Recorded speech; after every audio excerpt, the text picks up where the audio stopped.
do que tratamento VIP. Hoje, a promessa.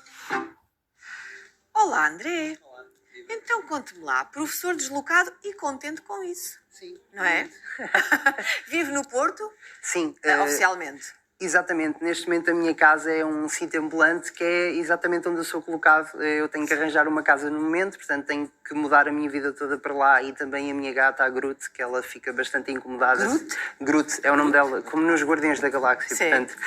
E ela tem sido uma gata excelente porque tem-me acompanhado sempre para todas as... Adaptando-se bem. Sim, e portanto eu tenho uma habitação Ela diferente. não põe as mãos na cabeça, o Ministério da Educação, lá Não, estão a mudar-me de sítio outra vez. Não há lugar para isso. No nosso caso não pode haver lugar para essas tristezas porque temos que ver as coisas sempre do ponto de vista positivo e agarrar todas as oportunidades que temos, e foi um bocadinho isso que eu acabei por fazer aqui com este projeto. Mas do ponto de vista familiar também tem uma situação privilegiada porque não tem família, não é casado, não tem filhos, não estão enraizados num sítio e o André ter que ir dar aulas a 200 ou 300 quilómetros, Sim, não é? felizmente estou nessa situação.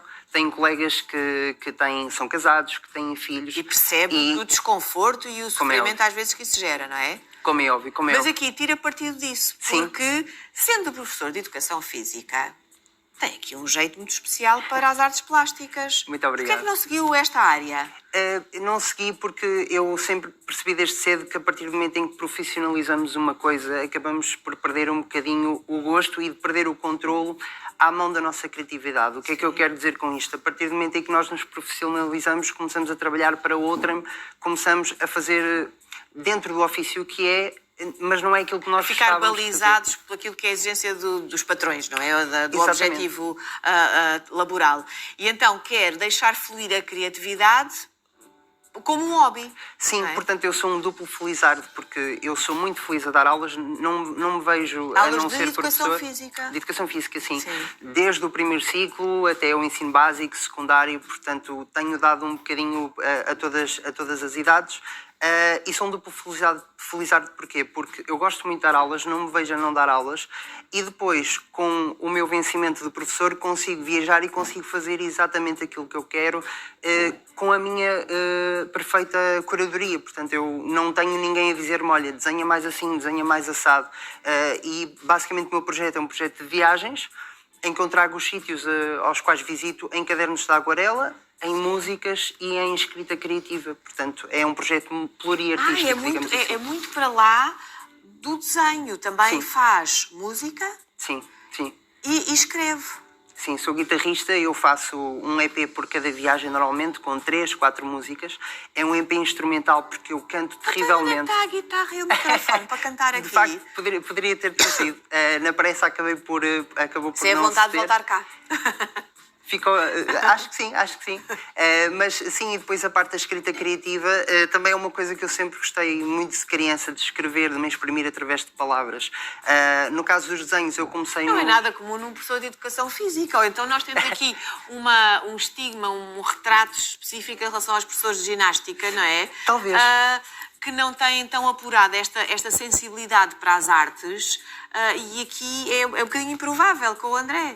Talvez. Eu consigo refutar esse argumento da seguinte forma, Ana, que é, não nos podemos esquecer que a Educação Física está dentro do Departamento de Expressões, que é exatamente o Departamento E hoje em dia artístico. a Educação Física é muito mais do que jogar Sim. basquete e handball e essas coisas, não é? É, claramente. Aliás, o maior problema é quando uma criança acha que é muito boa no futebol, acha que vai ter um 5 de Educação Física. Não funciona assim. Sim. A Educação Física é composta E por aqueles que são várias muito bons a modalidades. artes e que acham que são uma nulidade a Educação Física. Depois, as coisas na escola separam-se muito Sim. nestes dois troncos. Agora, estes diários, é como escrever um diário, só que é desenhar um diário. São diários gráficos. Já tem uma coleção de quantos? Eu neste momento julgo que irei perto dos 23 cadernos. diários gráficos. E eles Sim. leva, cada um é, por exemplo, uma viagem, ou um mês, ou um estado de espírito. Vai dividindo os diários assim. Este, imagino que tenha Do sido Japão? de uma viagem ao Japão, não é? Exatamente. Isto foi tudo desenhado por si. Sim. Portanto, essa é a viagem toda que fiz ao Japão. Nós aterramos em Kobe, fizemos Osaka, Kyoto e Tóquio. Na altura eu e a minha namorada fizemos essa viagem e, portanto, como vocês podem ver desde os aeroportos, esse desenho do lado esquerdo é no aeroporto de Beijing, na China, em que fizemos escala. E eu vou retratando a viagem toda ao longo do caminho e vou desenhando em todo o sítio, incluindo... E tira fotografias? Às vezes sim, porque... Mas isto são as tuas fotografias da viagem? Sim, exatamente. Como se fosse o álbum, é isto e não as fotografias que nós, os comuns mortais, sem tanto talento, tiramos. E como é que faz? Fica nos sítios a olhar e a desenhar ou chega ao hotel e é pela sua memória que vai desenhar? Um bocadinho de tudo. Era isso que eu ia explicar, que era. Eu comecei nos Porto Sketchers, no SPOS, que é um grupo de desenho in loco. Portanto, é um grupo de pessoas que vai para a rua e desenha a olhar para os sítios. E gostei muito, foi uma grande rampa de lançamento e ensinaram muita coisa, só que eu percebi que me estava a castrar um bocadinho a minha criatividade, porque eles têm um manifesto em que impede, por exemplo, de desenhar através de fotografia. E o que acontece é que, como a Ana está a ver, estes cadernos são muito longos. Eu não consigo fazer estes cadernos todos numa viagem de 15 dias. Sim. Na próxima poderei conseguir fazer, porque sim, vou para Angola dar aulas e terei um ano para fazer isso, mas nestes não. E, portanto, castrava-me a criatividade nesse sentido, porque eu não poderia terminar o caderno com fotografias, que é uma coisa que eu faço. Claro. Portanto, há aí muitos desenhos que são feitos no local, há outros que são terminados através de fotografias. Mas disto tudo... dos seus cadernos já saíram aqui publicações noutras áreas, nomeadamente numa revista de Hong Kong, sim, não é? Na China, que a diretora desta revista, da Milk, contactou e o André publicou na revista. Sim, foi uma coisa um bocado surreal.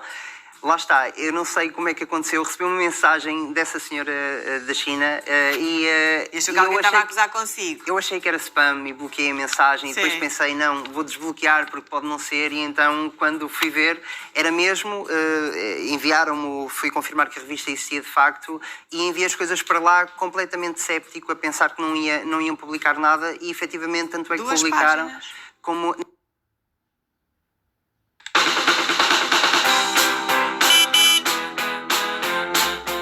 Não, a minha página é só da esquerda. É só esta, portanto, sim. Reunirem uma série de artistas de todo o mundo. Eu sou o único português, mas acredito que tem sido apenas um... E isto vem provavelmente de também ter exposto durante a pandemia, teve um papel muito importante a retratar a pandemia através dos desenhos. Também publicou no Público, não foi? Sim, correto. Foi este caderno, este diário de viagem, o Volta. Porquê se chama Volta? Este é um pop-up. Sim, é um pop-up duplo, porque se a gente puxar aqui...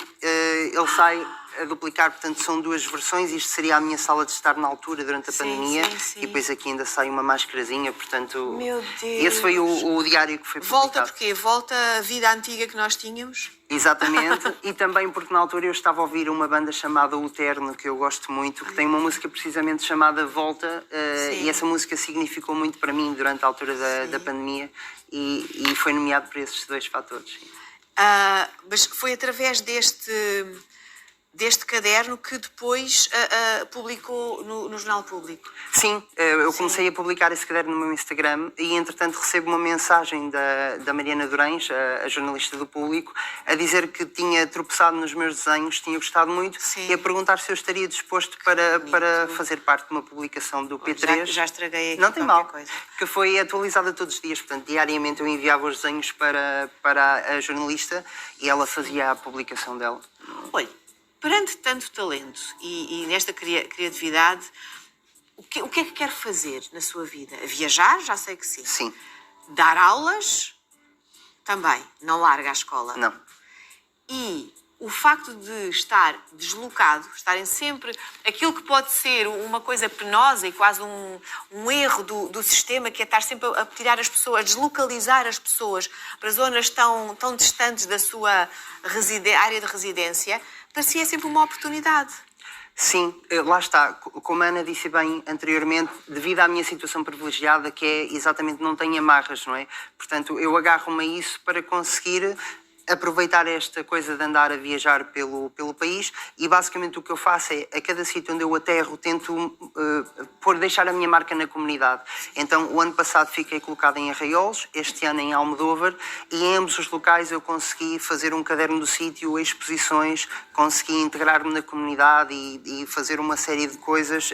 Agora em Almodóvar, a mais recente exposição, apareceu um senhor do nada e comprou metade da exposição, porque de repente tinha uma senhora a ligar-me da biblioteca a dizer: André, está aqui um senhor que quer levar metade da exposição, e portanto tem sido fantástico esta experiência. Porque vai retratando o facto de ser novo numa comunidade qualquer, tem um olhar para essa comunidade que é mais fresco, mais criativo, e então consegue tirar dela, através das imagens, aquilo que nós, quando vivemos num sítio, já nem vemos, não é? Exatamente, e as próprias pessoas gostam muito disso, gostam muito de se ver retratadas, de ver o sítio delas. De alguém de fora. Sim, porque o que eu desenho é o cotidiano. Eu gosto muito do mercado onde a senhora vai comprar o pão às 7 da manhã, e então as senhoras, quando vão a uma exposição e de repente começam a ver o mercado delas, por exemplo, esse senhor que foi lá ver a exposição, ele dizia-me: André, eu olho para os quadros e está aqui a minha infância. Ali é o mercado onde eu brincava com o meu amigo quando era pequeno, ali era a casa da minha antiga mãe. E a nossa memória é uma coisa muito traiçoeira à medida que vamos envelhecendo. Portanto, eu percebo